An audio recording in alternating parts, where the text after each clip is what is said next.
눈발이 몰아치는 덴마크의 수도 코펜하겐의 한 병실. 너무나 충격적인 일이 벌어지고 말았습니다. 한 60대의 백발 노년 여성이 병실 침대에 기대어 겨우 몸을 가는 채 본인의 자녀에게 빨리 오라고 소리치고 있었죠. 그런데 이 여성의 귓가에는 알 수 없는 은은한 한국 노래가 흐르고 있었습니다. 어느덧 병실에 있는 다른 환자들도 이 노래를 듣고선 하염없이 눈물만 흘리고 있는데요. 도대체 이 한국 노래가 이들에게 무슨 사연이 담겼기에 이토록 애절하게 마지막까지 듣고 있는 걸까요? 과연 무슨 일이 있었던 건지, 그리고 이 덴마크 여성이 한국 노래를 어떻게 알고 있는 건지 사연 바로 시작합니다. 잠시만요. 1초면 누를 수 있는 구독과 좋아요 눌러주시면 영상 제작에 큰 힘이 됩니다. 안녕하세요. 저는 덴마크에서 태어났고 지금껏 덴마크에서만 살아온 카렌 프레야라고 합니다. 제 소개를 간단히 하면 30년 넘게 홀로 딸을 키워온 60대 엄마입니다. 그런데 작년 말 불행하게도 유방암 말기라는 판정을 받았어요. 사실 저는 어린 시절부터 늘 폭력 속에 살아와야 했습니다. 경찰 출신이었던 아버지는 너무나 엄격한 성격이었고 그 사소한 실수조차도 쉽게 분노하셨죠. 심지어 당시 아버지께선 직접 병원에 가서 진단을 받아보았는데 결과는 충격적이게도 분노조절장애 진단까지 받으실 정도였습니다.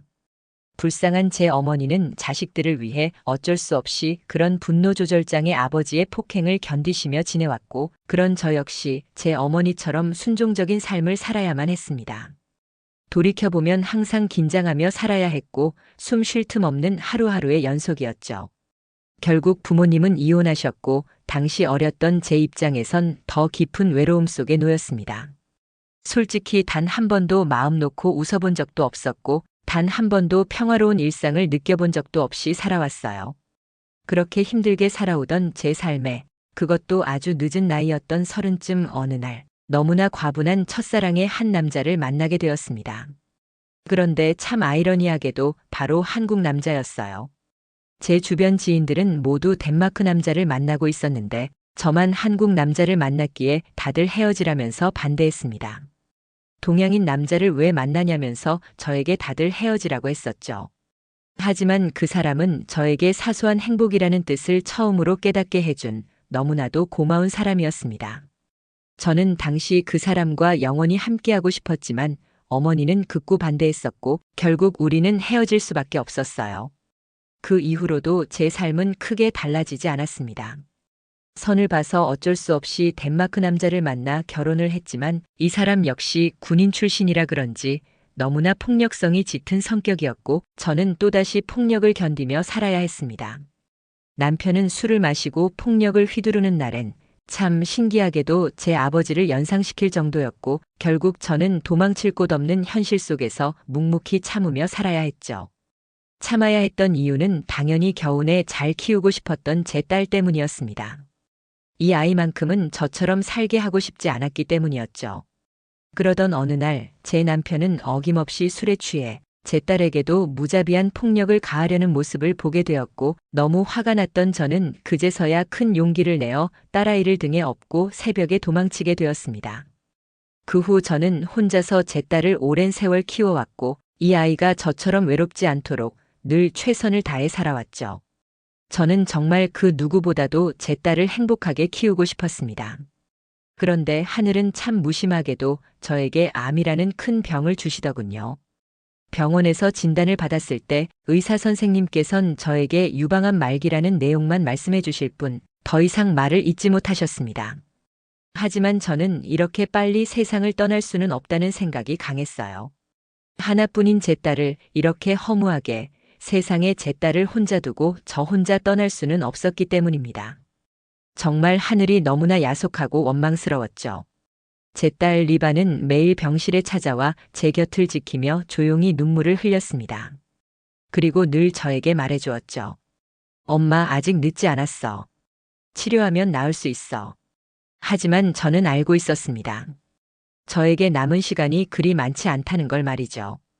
우리 딸아이 열심히 공부해서 좋은 회사에 취직하는 것도 보고 싶었고 또 멋진 남자 잘 만나서 알콩달콩 결혼 생활하는 모습도 보고 싶었습니다.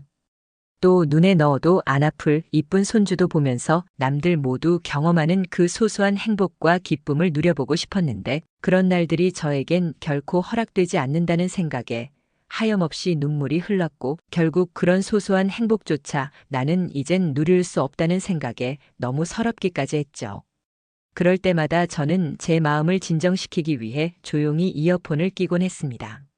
제가 가장 좋아하고 평온해지게 만드는 이 노래를 듣곤 했죠. 이날도 여느 때처럼 그 노래를 들었습니다. 바로 한국의 김광석이라는 가수가 불렀던 서른 즈음에 라는 노래였죠. 내 사랑은 어디에 내가 떠나보낸 것도 아닌데 내가 떠나온 것도 아닌데. 이 노래는 들으면 들을수록 무언가 아련하면서도 지난 날을 회상하며 눈물이 납니다. 나는 그토록 젊었던 서른쯤 당시에 왜 용기를 내지 못했을까? 왜 끝내 그 사람을 보내야만 했을까? 라는 생각만 하며 계속된 후회와 그리움이 밀려왔었죠. 그 순간 딸아이가 학교 수업을 마치고 병실 문을 열고 들어왔습니다. 딸아이는 시익 웃으려 애쓰고 있었지만 제 얼굴에는 걱정이 가득했어요. 엄마, 또 한국 노래 들으면서 울고 있었지? 저는 조용히 웃으며 대답했습니다. 아니야, 안 들었어. 아니긴 뭐가 아니야. 엄마 지금 눈물 자국이 엄청 남아있는데 뭐. 그렇게 말하더니 조심스럽게 저에게 묻더군요. 엄마, 이제 말해줄 수 있지 않아? 도대체 이 노래는 어떻게 알게 된 거야? 언제부터 한국 노래를 이렇게 좋아하게 된 거야? 저는 잠시 머뭇거렸지만 이제는 더 이상 숨기고 싶지 않았습니다. 어차피 곧 세상을 떠나게 될 텐데 그 전에라도 제 딸에게 지난날의 제 이야기를 들려주고 싶다는 생각이 들었거든요. 그렇게 저는 처음으로 딸에게 제 첫사랑에 대한 이야기를 꺼냈습니다. 1994년 저는 대형 리조트 프로젝트 전략팀에서 일하고 있었어요. 1990년대의 덴마크는 정치나 경제, 그리고 문화 전반에 걸쳐 안정성과 개방성을 표방하고 있었는데 특히 복지국가로서의 위상이 스웨덴과 함께 유럽 내에서 상당히 돋보이고 있던 시절이었습니다. 그래서 여러 외국 기업들이 우리 덴마크 코펜하겐에 진출하고 싶어 했고 덴마크는 다양한 유치와 투자를 받아들이면서 성장을 했고 또한 끊임없는 복지를 하는 아주 좋은 나라였죠. 당시 다양한 투자를 하는 국가 중에서도 한국은 돋보였고 현대건설을 비롯한 한국 대기업들이 덴마크 정부와 함께 코펜하겐의 세계적인 도시를 만들기 위한 대규모 복합 리조트 계약을 체결하기도 했습니다. 당시 저는 그 프로젝트의 설비 전략팀에서 일하게 됐던 것이었죠. 공식 첫 미팅날 정장을 갖춰 입고 회의실에 들어갔을 때 그곳에는 여러 나라에서 온 인사들이 자리하고 있었습니다. 그리고 그날 처음 저는 박희준 씨를 보게 되었던 것이었어요. 밝은 색의 베이지 코트를 입고 유쾌한 걸음으로 회의실로 들어온 그는 동양인임에도 서양 사람만큼이나 키가 컸고 인상이 너무나 선했던 사람이었습니다.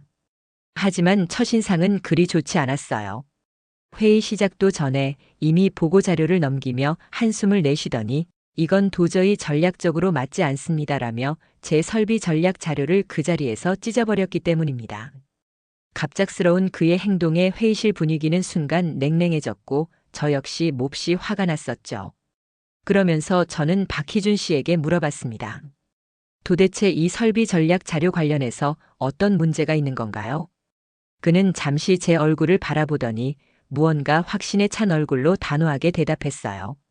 설비 전략은 첫 시작이 아주 중요한데 처음부터 이렇게 어설프게 진행하게 되면 추후에 큰 문제가 생깁니다. 처음부터 다시 재점검한 후에 추후에 재보고하시기 바랍니다. 박희준 씨의 말투에서 따뜻함이란 찾아볼 수도 없었고 그 순간 저는 한국 사람들은 참 예의가 없구나라는 생각만 할 뿐이었죠. 그날 회의는 팽팽한 긴장 속에서 끝났습니다. 하지만 그 후 예상치 못한 일이 일어났어요. 회의가 끝나자마자 박희준 씨가 조용히 제게 말을 걸어왔기 때문입니다. 프레야 씨, 혹시 잠깐 얘기 좀 나눌 수 있을까요? 순간 저는 몹시 당황했지만 그는 저에게 추가적으로 설명해줘야 할 내용이 있다면서 회의실로 따라오라고 했고 저는 어쩔 수 없이 그를 따라 작은 회의실로 들어갔습니다. 그는 덴마크 사람들과의 업무 진행이 쉽지 않다고 하소연하면서 특히 기준도 다르고 일하는 스타일도 너무나 차이가 있다며 투덜대며 말했죠. 그 말에 순간 욱해서 저도 모르게 이렇게 대답했습니다. 그건 저희도 마찬가지입니다, 박희준 씨. 제 말이 어이없었는지 박희준 씨는 오히려 살짝 미소 지었습니다. 무뚝뚝하고 냉정하다고만 생각했던 사람에게서 처음으로 인간적인 표정을 본 순간이었어요. 그런데 돌이켜보면 바로 그 순간부터였던 것 같아요. 서로 다른 두 사람의 마음이 조금씩 가까워지기 시작한 그 시점 말이죠. 그날 우리는 짧은 대화를 나누며 서로를 이해하기 시작했습니다. 처음에는 그저 프로젝트의 동료일 뿐이었어요. 하지만 시간이 지나면서 저는 희준 씨와 함께 있을 때 알 수 없는 따뜻함을 느끼게 되었습니다. 그는 일에 대한 책임감이 강했고 특히 북유럽 덴마크라는 낯선 땅에서도 한치의 오차도 없이 본인 일을 헤쳐나가고 있었죠. 그리고 알게 모르게 저를 보이지 않는 곳에서 챙겨주는 느낌도 들었습니다. 제가 아침을 못 먹은 날엔 항상 햄버거나 간단한 샌드위치를 가져다 주기도 했고 또한 제가 가장 즐겨하는 콜라도 가끔씩 가져다 주었어요. 저는 그때까지만 해도 남자는 항상 폭력적이었던 아버지 같은 사람이라고 오해하며 살아왔기에 특히나 항상 불안해하고 우울했던 어머니 밑에서 커왔던 저는 이런 배려가 너무나 낯설었습니다. 게다가 희준 씨는 가끔씩 한국 이야기도 들려주곤 했었죠. 한국은 어디에 있는지, 지금 한국은 어떤 상황인지, 또한 한국 음식과 문화에 대해서 다양한 이야기를 들려주었습니다. 그러던 어느 날이었습니다. 희준 씨는 저에게 조심스럽게 이어폰을 건넸습니다. 프레아 씨, 혹시 한국 노래 들어본 적 있나요? 저는 고개를 저었습니다. 아니요. 한 번도 한국 노래는 들어본 적이 없어요. 그는 당시 유행하던 소니 워크맨을 재생해주면서 저에게 어떤 한 노래를 소개해 주었습니다. 이 음악은 아주 잔잔한 멜로디로 시작하면서 노랫말이 흐르기 시작했죠. 그날 처음으로 들은 한국 노래였습니다. 그런데 저는 그 노래를 듣는 순간 무언가 알 수 없으면서도 오묘하지만 마음이 편안해지는 감정을 받았어요. 노래가 흘러나오는 동안 정말 무언가 마음이 편안해지는 것 같았습니다. 그리고 이상하게도 이 사람과 함께 있을 때만큼은 제 삶이 조금 자유로워지는 것 같았죠. 물론 그때는 몰랐습니다. 이 노래가 제 인생에서 가장 소중한 노래가 될 줄은 말이죠. 이 노래는 김광석이라는 가수가 부른 노래였는데 이 음악이 끝났을 때 저는 한동안 아무 말도 하지 못했습니다. 잔잔하면서도 슬픈 멜로디였고 비록 가사는 한국말이기에 이해할 수 없었지만 가슴이 먹먹해지기도 했어요. 이 노래 어땠어요? 박희준 씨가 저에게 조심스럽게 물었습니다. 저는 이어폰을 다시 그에게 건네주며 솔직하게 말했어요. 희준 씨, 솔직히 한국 가사는 이해할 수 없었지만 이상하게 마음이 편해지는 것 같았어요. 무언가 먹먹해지면서도 한편으로는 슬픈 그런 느낌이네요. 그런데 이 노래는 도대체 어떤 의미의 노래인가요? 희준 씨가 살짝 웃으며 대답해 주었습니다. 이 가수는 우리나라에서 진짜 유명한 가수예요. 사실은 제가 제일 좋아하는 가수입니다. 이 노래는 청춘이 끝나가는 아쉬움과 상실감에 대한 노래이기도 해요. 그리고 또 다른 의미도 있는데 젊은 시절의 후회와 회상에 대한 의미도 담겨 있죠. 한편으로는 삶에 대한 성찰과 성숙함에 대한 표현의 노래이기도 합니다. 저는 순간 아버지와 이혼하며 헤어질 수밖에 없었던 어머니가 생각났습니다. 그리고 생각했죠. 제가 희준 씨랑 이렇게 이런 노래에 대해 얘기하는 것이 가능한 일인가 싶었습니다. 우리는 점차 일과 관련된 업무적인 대화 외에도 서로의 비밀스러운 사적인 이야기를 나누었고 점차 가까워지기 시작했습니다. 프레아 씨는 어렸을 때 꿈이 뭐였어요? 어느 날 회의를 마치고 퇴근하는 길에 함께 걷던 희준 씨가 제게 물었습니다. 저는 순간 대답을 망설였습니다. 꿈이요? 사실 그런 건 생각해 보지 못했어요. 저는 항상 아버지가 시키는 대로 해야 했거든요. 사실은 여기 직장도 예전에 아버지가 가보라고 윽박질러서 다니게 된 거예요. 제 삶에 있어서 꿈이란 것은 사치였죠. 그러면서 한층 가까워진 희준 씨에게 저는 과거 폭력을 당했던 부모님에 대한 이야기도 꺼내게 되었습니다.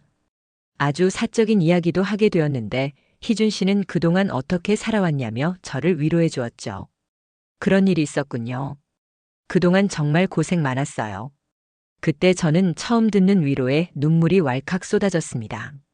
그런 저를 희준 씨는 아무 말도 하지 않고 쏙 안아주었죠. 그때부터 그와의 만남을 가지게 되었고 결국 그와의 사랑이 제겐 큰 변화를 가져왔습니다. 저는 점점 그와 함께 있는 시간이 모두 즐겁고 행복했어요. 희준 씨와 함께 있는 시간이 즐겁고 그의 말 하나하나가 제 머릿속을 맴돌았습니다. 그가 들려준 한국 노래를 들으면 이유 없이 마음이 따뜻해졌고 평소 같았으면 지나쳤을 질문들에 대해서도 곰곰이 생각하게 됐죠. 이런 감정이 무엇인지 정확히 알 수는 없었지만 한 가지는 분명했습니다. 저는 희준 씨와의 만남을 통해 제 삶을 다시 바라보게 된 것이죠. 그러던 어느 날 예상치 못한 일이 벌어졌습니다. 어머니께서 제가 희준 씨와 자주 만나고 있다는 사실을 의심하게 된 것이었어요. 저는 저녁 식사를 하던 중 어머니의 차가운 목소리를 들었습니다. 프레야, 요즘 한국 남자랑 자주 다닌다고 하던데 그게 사실이니? 저는 순간 얼어붙었고 어머니는 차갑게 저를 쳐다보았습니다. 저는 조심스럽게 대답했어요. 네. 하지만 그냥 직장 동료일 뿐이에요. 같이 프로젝트를 진행하고 있어서 자주 만나는 것 뿐이에요, 엄마. 어머니께서는 조용히 수저를 내려놓고 저를 뚫어지게 바라봤습니다. 넌 우리 집안의 딸이다. 비록 내가 이혼했지만 너는 나의 자랑스러운 딸이야. 절대로 동양인과 같이 엮여서는 안 되는 거다. 엄마는 힘들게 너를 키웠는데 너가 혹시라도 동양 남자를 만난다면 너무 절망적일 거야. 저는 순간 할 말을 잃었습니다. 어머니께서는 혹시나 제가 덴마크를 떠나 한국으로 갈까봐 걱정하는 듯한 눈치였어요. 그날 밤 저는 창가에 앉아 오랫동안 생각에 잠겼습니다. 희준 씨와 함께했던 시간들이 떠올랐고 그의 말들이 머릿속을 맴돌았습니다. 계속 만나도 괜찮을지 그리고 나중에 한국에 돌아가게 된다면 어떻게 될지 별의 별 생각이 들었죠. 그래도 내 삶에서 처음으로 자유를 느끼게 해준 사람이었는데 그냥 그렇게 떠나보내야 할까 하는 마음에 계속 슬펐습니다. 처음으로 이 모든 게 원망스러웠지만 전 할 수 있는 게 없었어요. 저는 어머니와의 대화를 그날 밤 내내 다시 생각해 봤습니다. 어머니는 절대로 제 뜻을 이해하지 못할 거라 생각했고 특히 희준 씨와의 관계를 결코 용납하지 않을 거라 예상했죠. 그리고 더 큰 문제는 분명히 저를 계속 감시할 거란 사실이었습니다. 그날 이후 집에서의 분위기는 확연히 달라졌습니다. 퇴근이 조금이라도 늦어지면 어머니는 저에게 연락을 하셨고 언제 오는지 사사건건 물어보기 시작했어요. 그렇다고 해서 희준 씨를 멀리할 수도 없었죠. 저는 평소처럼 회의에서 그를 만나고 업무를 함께하며 조심스럽게 대화를 이어갔습니다. 어느 날 그는 제 얼굴을 유심히 보더니 조용히 말했습니다. 요즘 무슨 일 있어요? 저는 순간 당황했지만 애써 웃으며 대답했습니다. 아니에요. 그냥 피곤해서 그래요. 하지만 희준 씨는 쉽게 넘어가지 않았습니다. 프레야 씨, 거짓말인 거 다 티나요. 무슨 일인지 말해줄 수 있어요? 저는 한동안 말을 망설이다가 결국 조용히 입을 열었습니다. 어머니와의 얘기를 희준 씨에게 모두 다 말해주었죠. 희준 씨는 마치 처음부터 예상했다는 듯 고개를 끄덕였습니다. 그리고는 갑자기 저에게 말했습니다. 프레야 씨, 혹시 만약에 제가 한국에 돌아가게 된다면 같이 갈래요? 그 질문에 저는 순간 멈칫했지만 희준 씨와 한국으로 함께 가고 싶은 마음을 숨길 순 없었습니다. 하지만 코펜하겐에 혼자서 외롭게 남아있을 엄마가 생각났죠. 그리고 저는 절대로 엄마를 냅두고 한국을 갈 수 없다고 생각했습니다. 저는 생각을 정리한 끝에 조용히 입을 열었습니다. 희준 씨, 저는 안 될 것 같아요. 어머니를 두고 제가 한국을 갈 수는 없을 것 같아요. 그는 제 대답을 듣고는 잠시 말을 아꼈습니다. 그리고는 천천히 고개를 끄덕였죠. 알겠어요. 그래도 조금만 더 생각을 해보고 다시 말해줄 수 있나요? 미안해요, 희준 씨. 아무리 그래도 제 대답은 같을 거예요. 저는 이곳 코펜하겐을 떠날 수 없어요. 결국 그는 조용히 고개를 끄덕이며 말했습니다. 알겠어요. 프레아 씨의 선택을 존중할게요. 저는 왈칵 쏟아지는 눈물을 애써 참으려 노력했지만 이미 눈엔 폭포수 같은 눈물이 고여 있었습니다. 그리고 더는 목이 메어 말을 잇기가 어려웠죠. 그 순간 희준 씨는 저를 조용히 바라보더니 가방에서 무언가를 꺼냈습니다. 프레아 씨, 이거 워크맨이에요.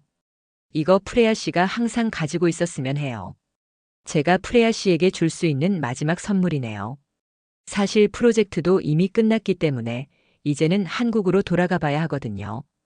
이제는 함께 이 노래를 들을 수 없겠지만 그래도 이 노래로 우리 추억을 잊지 않았으면 좋겠어요. 저는 너무 깜짝 놀랐습니다. 오늘이 희준 씨와의 마지막 만남이 되어버릴 줄은 상상조차 몰랐기 때문이에요. 저는 워크맨을 받아들고 하염없이 눈물이 흘렀습니다. 그리고 마지막으로 희준 씨에게 말했죠. 그동안 정말 고마웠어요. 절대 희준 씨를 잊지 못할 거예요. 그와의 만남은 제게 너무나 소중한 시간이었습니다. 비록 우리는 함께하지 못했지만 저는 그를 통해 처음으로 제 자신을 돌아볼 수 있었고 새로운 가능성을 꿈꿀 수 있었습니다. 그날 이후 희준 씨는 한국으로 떠났습니다. 그리고 저는 아무 일 없다는 듯이 다시 제자리로 돌아왔죠. 희준 씨가 떠난 후 저는 마치 아무 일도 없었던 것처럼 일에 더더욱 몰두하곤 했습니다. 그리고 시간이 지나면서 저 역시 많이 성숙해졌고 결국 어머니의 소개를 통해 선을 본 후 덴마크 남자와 결혼까지 하게 되었죠. 하지만 결혼이 시작되고 제 딸이 태어나기 무섭게 남편의 폭행은 저를 나락으로 몰아갔습니다. 제 딸을 낳은 직후부터 저는 온전히 제정신으로 살지 못한 채 만신창이가 되었죠. 그때마다 저는 희준 씨가 남기고 간 워크맨으로 노래를 들었어요. 그와 함께 했던 순간들을 떠올렸고 그때마다 제 딸을 위해서라도 마음을 다잡으며 살아갔습니다. 그러면서도 제 마음속에는 여전히 그를 향한 그리움이 마음 한켠에 남아 있었습니다. 그를 떠올릴 때마다 저는 후회했어요. 그때 내가 다른 선택을 했더라면 어땠을까 하며 후회를 했죠. 어머니의 반대를 무릅쓰고 한국으로 갔다면 우리는 어떻게 되었을까 하는 상상도 해보았습니다. 하지만 저는 선택을 되돌릴 수 없었고 솔직히 그와 다시 연락할 용기도 없었습니다. 그렇게 지내오며 결국 여기까지 오게 된 것이죠. 제 딸은 저의 과거 이야기를 듣고는 아무 말도 하지 못했습니다. 그저 조용히 제 손을 잡아줄 뿐이었죠. 엄마, 만약 그 사람이 지금도 엄마를 기억하고 있을까? 저는 순간 가슴이 두근거렸습니다. 하지만 곧 고개를 저었어요. 1994년에 그를 만났으니 이미 30년이 넘은 추억이기 때문입니다. 저는 딸에게 말했죠. 그는 이미 나를 잊어버리고도 남았지. 30년이나 지났잖아. 나를 기억이나 하겠니? 그러자 제 딸이 핸드폰을 들어보였습니다. 엄마, 요즘엔 인터넷이라는 게 있어. 솔직히 요즘은 사람 찾는 게 그렇게 어렵지 않아. 순간 저는 놀란 눈으로 딸을 바라봤습니다. 저는 단연코 그 생각은 한 번도 해본 적이 없었습니다. 그렇다 해도 한국에서 그가 지금 어디에 있는지도 모르고 게다가 그 사람 역시 가정이 있을 텐데 저는 혼자 속으로 사귀며 딸에게 그만하라고 했죠. 하지만 딸은 웃으며 말했습니다. 엄마, 알겠어. 내가 알아서 할게. 그날 밤 제 딸은 저에게 아무 말도 하지 않고 무언가를 열심히 검색했습니다. 이것저것 찾아보고 한국 커뮤니티도 찾아보며 글도 적고 하더군요. 그러나 역시나 1년이 지나도록 아무 소식이 없었죠. 그러면서 저의 건강은 더욱 악화되어 갔습니다. 이미 유방암 말기 판정을 받았던 저는 더욱 더 암세포가 몸속 곳곳으로 전이되면서 뼈의 통증이 더욱 심해졌고 척추 역시 압박이 심해지며 거동조차 할 수 없었습니다. 이럴수록 저는 어쩌면 지금이 마지막 일지도 모르겠다는 생각을 하게 됐죠. 그때마다 옆에 있는 환자들이 괜찮냐고 물어봐주고 제 딸 대신 간호사를 불러주기도 했죠. 하지만 저는 얼마 남지 않은 시간이겠지만 이 시간조차 절대 포기하고 싶지 않았습니다. 정신이 또렷한 상태로 끝까지 제 딸과 눈을 마주 보고 싶었으니까요. 그러면서 저는 너무 힘들 때마다 이 노래를 들으며 그날을 기억하며 삶을 지탱했습니다. 항상 불안하고 마음이 불안정할 때마다 그나마 이 노래를 들으니 몸이 아플 때도 괜찮아지는 것 같았죠. 그렇게 힘겹게 하루하루를 보내던 어느 날이었어요. 딸 리바가 급하게 저를 불렀습니다. 엄마, 혹시 이분 아니야? 한국의 어떤 노인 남자가 나에게 대답했어. 제 딸이 핸드폰을 내밀며 말했습니다. 이 남자는 본인이 박희준이라며 과거 젊은 나이에 덴마크에 파견 근무를 하러 왔었다고 메시지를 보냈습니다. 그리고 더욱 놀랐던 건 제 이름을 똑똑히 기억하면서 저를 보고 싶어 한다고 했어요. 순간 저는 핸드폰을 꼭 쥐면서도 손이 부들부들 떨렸습니다. 그 순간 제 안에 남아있던 감정들이 폭발하며 결국 제 딸 앞에서 눈물을 흘리고 말았죠. 그리고 결국 희준 씨와 연락을 하게 되었고 희준 씨는 저를 위해 여기 덴마크 병원까지 와주었습니다. 30년이 넘는 너무나 오랜만에 그를 드디어 만나게 되었어요. 오랜만이네요. 그는 천천히 다가와 제 앞에 섰습니다. 그리고 병실에 누운 저를 보며 나지막이 말했습니다. 프레아 씨, 도대체 이게 뭐예요? 왜 이러고 있어요? 그 순간 저는 참아왔던 눈물이 왈칵 쏟아졌습니다. 희준 씨도 고개를 숙이고 있었지만 눈물이 흐르는 것 같았어요. 그렇게 우리는 한참 동안이나 아무 말도 하지 못했습니다. 마음이 조금 진정이 되고 병원 앞 벤치에 앉아 이야기를 나누었습니다. 그동안 어떻게 지냈는지, 서로 어떤 일들을 겪었는지, 우리가 놓쳐버린 지난 30년의 세월을 서로에게 말을 해주었죠. 그는 그때 한국에 돌아가서 열심히 일했고 부사장까지 한 후 지금은 은퇴했다고 했어요. 은퇴한 지 얼마 안 돼서 해외여행을 돌아다녔고 마침 제 딸과 연락이 닿아서 여기 덴마크까지 온 것이라고 했죠. 그러면서 희준 씨도 과거에 한국에 돌아가 한국 여자와 결혼을 했었지만 결국 이혼을 했다고 했습니다. 지금은 혼자 살아간다고 했어요. 그러면서 그는 저에게 이렇게 말했습니다. 프레아 씨, 잘 살았어야죠. 나랑 그렇게 헤어졌으면 나보란 듯이 잘 살았어야죠. 그러면서 그는 말을 이어나갔습니다. 내가 괜히 한국에 갔나 후회까지 돼요. 저는 한참 동안 대답하지 못했습니다. 그 역시 저와 같은 생각을 했다는 생각에 마음이 아팠고 만약 우리가 당시에 다른 선택을 했다면 우리는 지금 어떻게 되었을까 하는 상상도 해봤죠. 하지만 지금 후회한다고 해서 과거가 바뀌는 것은 아니었습니다. 저는 조용히 미소를 지으며 말했습니다. 늦었다고 생각했지만 결국 이렇게 만났잖아요. 저는 이걸로 충분해요. 그는 저를 바라보다가 깊은 숨을 내쉬며 고개를 끄덕였습니다. 그날 저녁 저는 병원으로 돌아왔고 그는 저를 병실 앞까지 데려다 주었습니다. 떠나기 전 저는 그에게 꼭 말해주고 싶었던 게 있었습니다. 희준 씨가 줬던 워크맨을 아직도 간직하고 있어요. 물론 망가져서 노래가 잘 안 들리긴 하지만요.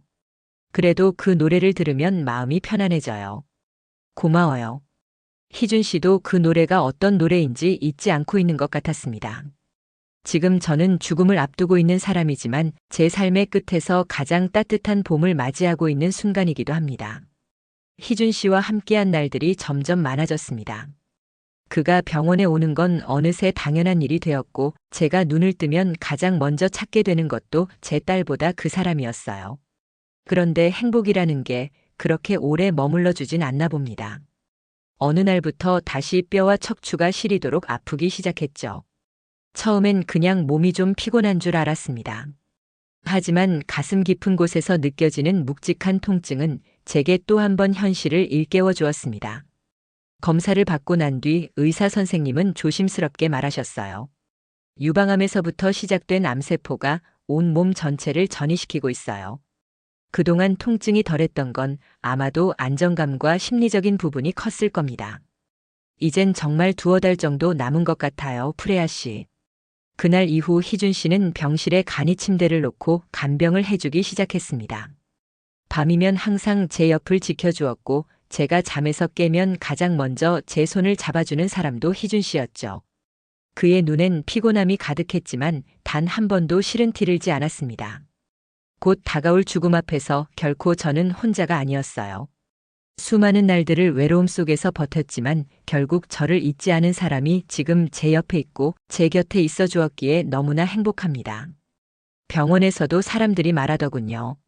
사랑이 이런 거라면서 마지막 순간까지 서로를 지켜주는 모습이 너무나 좋아 보인다고 했죠. 그 말이 틀리지 않았다고 생각했습니다.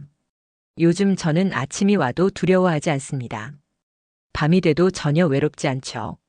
비록 몸은 쇠약해졌지만 마음은 오히려 그 어느 때보다 강해졌습니다. 이제는 더 이상 죽음이 두렵지 않습니다. 곧 떠날 날이 오더라도 저는 너무나 과분한 사랑받았다는 기억과 함께 눈을 감을 수 있으니까요. 그토록 보고 싶었던 사람을 다시 만났고 그 사람의 목소리로 노래를 들었고 지금은 따뜻한 손길을 느끼며 살아가고 있습니다. 저는 이제 모든 행복을 아낌없이 누린 것 같아요. 여전히 하루하루가 선물처럼 소중합니다.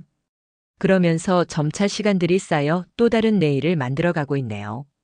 그래서 저는 오늘도 이 노래를 듣습니다. 여러분, 이번 사연은 어떠셨나요? 30년이라는 세월이 흘렀지만 결국 두 사람은 다시 만나게 되었습니다. 비록 젊은 시절 찰나 같은 사랑을 했지만 그들이 서로 사랑했던 감정과 추억은 사라지지 않았네요. 김광석의 노래 한 곡이 이런 인연을 이어주었고 결국 두 사람은 다시 같은 멜로디 속에 서서 서로를 마주하게 되었죠. 때로는 우리가 놓친 선택이 결국 다른 형태로 우리를 찾아오기도 합니다. 지금 사랑하는 사람에게 용기 내어 다가가 보는 건 어떨까요? 구독과 좋아요로 더 많은 감동적인 이야기를 댓글과 함께 해주세요. 다음 사연에서 또 찾아뵙겠습니다. 감사합니다.